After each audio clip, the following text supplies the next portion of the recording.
আসসালামু আলাইকুম। আশা করছি সকলেই অনেক ভালো আছেন। আলহামদুলিল্লাহ, প্রতিবারের মতো আজকেও একটি নতুন ভিডিও নিয়ে আপনাদের মাঝে হাজির হয়ে গেলাম।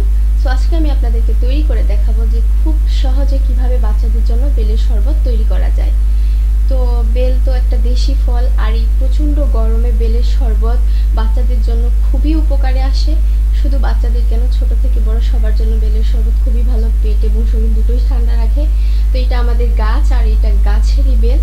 আমি আজকে এই গাছের বেলেরই শরবত করে দেখাবো। তো এখানে আমি একটা বেল নিয়েছি, আর বেলটাকে খুব ভালোভাবে ধুয়ে পরিষ্কার করে নিয়েছি।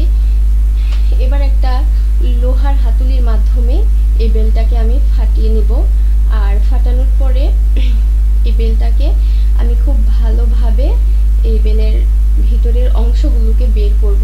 মাশাআল্লাহ, বেলটা খুবই সুন্দর ছিল। আর এখন আমি যেটা করব, একটা চামচের সাহায্যে এই বেলটাকে আমি বেলের শাঁসগুলোকে বের করে নিব। নেওয়ার পরে আমি একটু পানি দিয়ে এটা হাতেই কষলে খুব ভালোভাবে ম্যাশ করব। আর আমি চেষ্টা করেছি খুব সহজভাবে এই বেলের শরবতটা করে দেখাতে। তো বেলের মধ্যে যে আঠালো বিচিগুলো ছিল সেগুলো আমি অলরেডি আগেই ফেলে দিয়েছি, কারণ অনেক সময় এগুলার কষ বের হয়ে যায়, শরবতের সাথে মিশে গেলে তখন বাচ্চারা খেতে চায় না।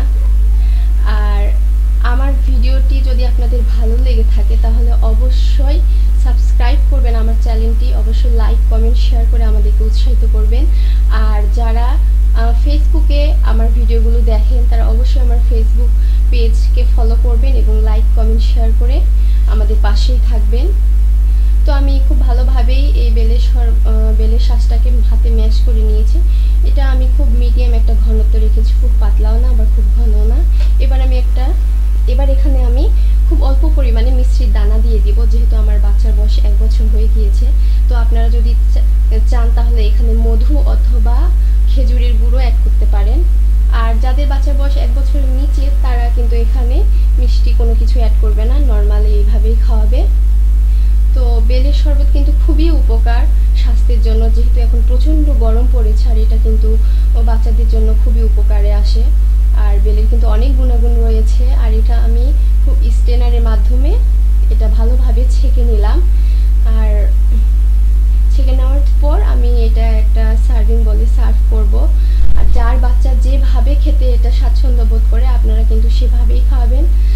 আর বেলে কিন্তু প্রচুর পরিমাণে ভিটামিনস রয়েছে। এছাড়াও বেল কিন্তু নানা রকম অসুখের ঔষধ হিসাবে কাজ করে। বেলে ক্যালসিয়াম রয়েছে, আর বেলের শরবতে প্রচুর পরিমাণে ক্যালসিয়াম রয়েছে ভিটামিন এ, সি এবং কার্বোহাইড্রেট রয়েছে, ফাইবার রয়েছে। এছাড়া নানা পুষ্টিগুণে ভরপুর কিন্তু বেল। আর বেল কিন্তু নানা রকম ঔষধের কাজ করে, যেমন আমাশয়, পাতলা পায়খানা, হজম বৃদ্ধিতে অনেক সাহায্য করে। আবার যাদের কোষ্ঠকাঠিন্যের মতো কঠিন রোগ রয়েছে সেক্ষেত্রেও কিন্তু বেলের শরবতটি খুবই কাজে দেয়। তো আশা করছি আজকের ভিডিওটি আপনাদের খুবই ভালো লেগেছে আর আপনাদের অনেক উপকারে আসবে। আর এইরকম একটা গরমে কিন্তু বেলের শরবত বাচ্চাদের পেট এবং শরীর দুটোই ঠান্ডা রাখে।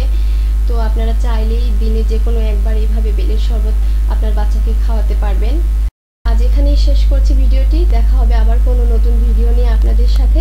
সে পর্যন্ত আপনারা সুস্থ থাকুন, ভালো থাকুন।